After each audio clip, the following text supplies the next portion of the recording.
that the question implies are usually quite dangerous. And probably there's some understanding for testing if you are there as a tester. So both of us, I think, can recognize the situation where it feels like that. I could talk about this like for the rest of the day.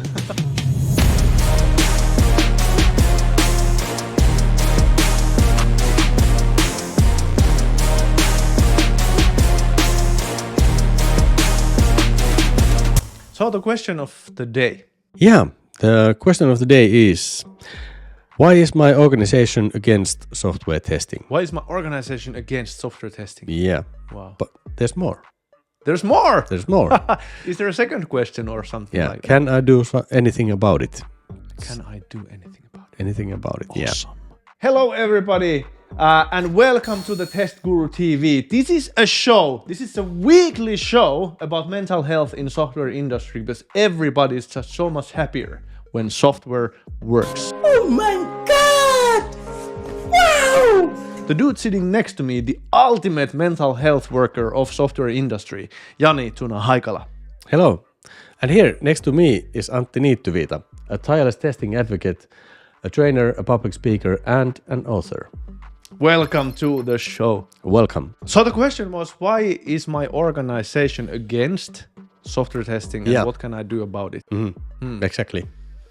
Do you have like questions behind the question? Because there's two questions in here. The first one, doing the DSP work here, deconstructing. Yeah, the first one I think is obviously it would be interesting to hear why or how the organization is. Why do you feel like, or how does it come out that they would be against software testing? Yeah, so how can you tell? How do you know for sure? And I think there's various levels to it. Yeah, so it's like, I mean, both of us, I think, can recognize the situation where it feels like that, but there's teams where maybe just a lot of the bugs or many of the bugs are not fixed or taken seriously, or people are trying to explain those away. Exactly. That's one way to manifest this type of thing.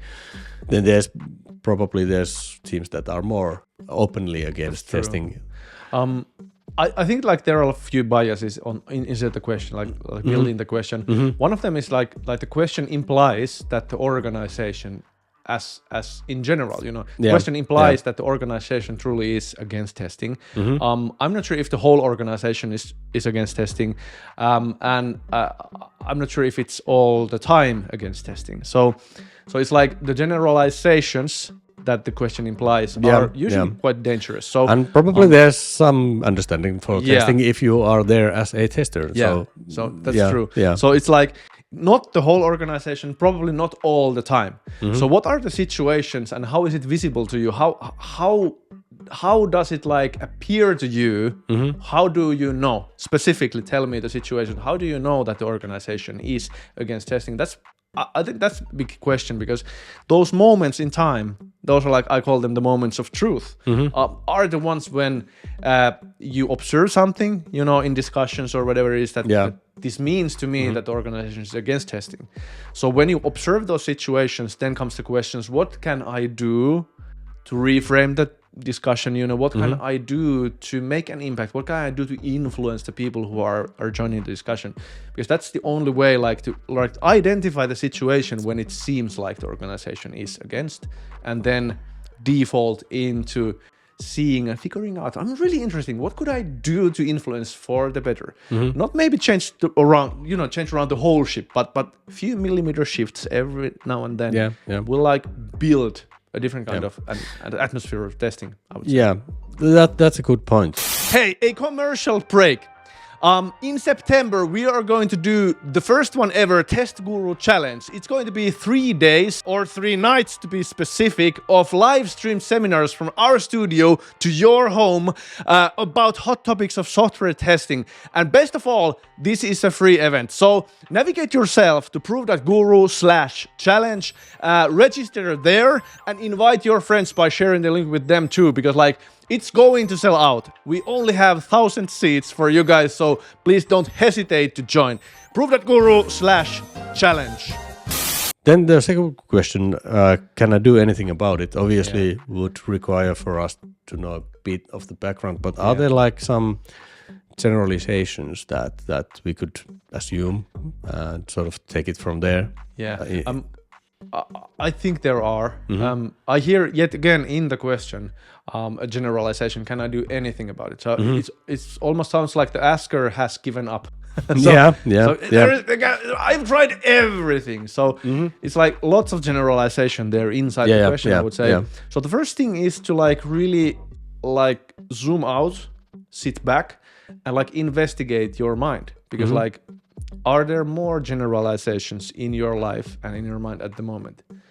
So is the whole organization, is it all the time? Have you really tried everything, you know? Is there anything, you know? I would like default into asking, what's the next thing that I could try? Instead of asking, is there anything I could try? That's a really good way to put it. So trying to like really investigate the way you think in terms of generalization things, and then coming back to asking like more specific, more detailed question. What's the next thing that I could try? And then that would imply you that there are other things that you could try also. So make a list. What are the things that you could try to do? Make a list. What are the moments where you could try them? Make a list. I love lists, so obviously that's my way of approaching it. But you know, pen and paper work yet again with me. Right. Yeah. For me, I think the like, because I can recognize the situation. Actually, that's happened several times in my career. You know, the usual things might be something along the lines. Maybe developers trying to explain the reported bugs away. Maybe all bugs not being welcome. Sort of things that testers quite often speak about is how to increase the acceptance for testing, or you know, how to make it more valuable and things like this. Feeling not being really respected. In various ways. Like the long-term conversation in the testing domain. Why isn't testing respected enough? So in that sense, I think there's sort of few things that you could sort of try if you haven't yet.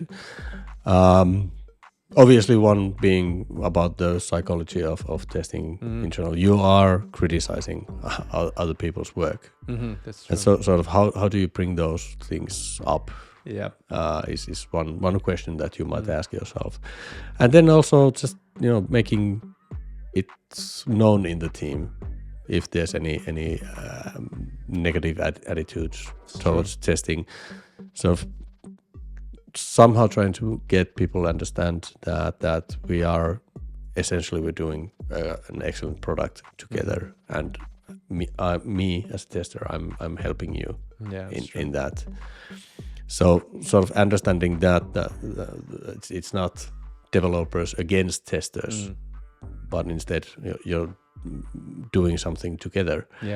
And I would like add to the idea that you're always like building social equity, you know, trust, and the relationship with other people. And then sometimes as a tester, you are leveraging that social equity.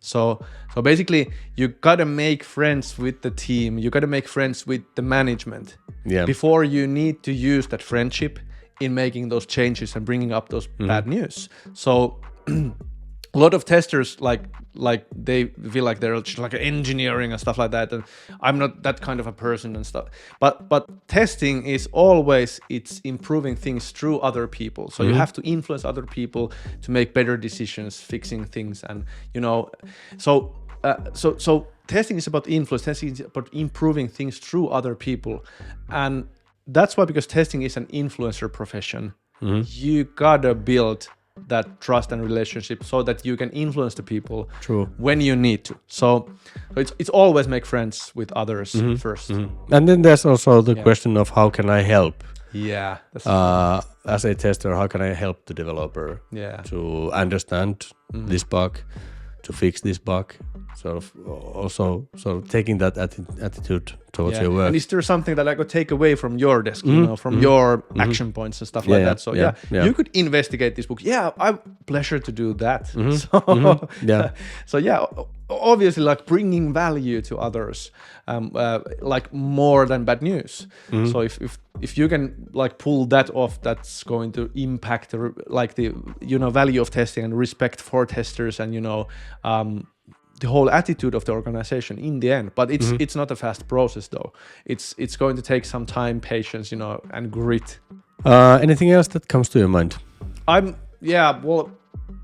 could talk about this like for the rest of the day, but it would be beneficial for the audience to like have this some kind of a wrap up before we just like get carried away and do like an hour long set. It would be awesome actually to do an episode of 1 hour long. Let's try that sometimes. Yeah, we could try it. Yeah. Okay, but I feel like I'm really satisfied for the approach here. Like your take was like really valuable to me. Yeah, I'm happy as well. Yeah, that's cool. Hey, tell me what you think. If you have any more questions or your take, you want to share your ideas about the question, please don't hesitate to use the comments field. Please like the video on your platform and don't hesitate to share it with somebody who may benefit from it. And obviously, if you haven't done it so already, please subscribe to the channel now because it will be a blast in the future. Yeah, thank you for joining us and see you in the next episode. See you there. Bye. Please subscribe. Subscribe. Subscribe. Sakar para.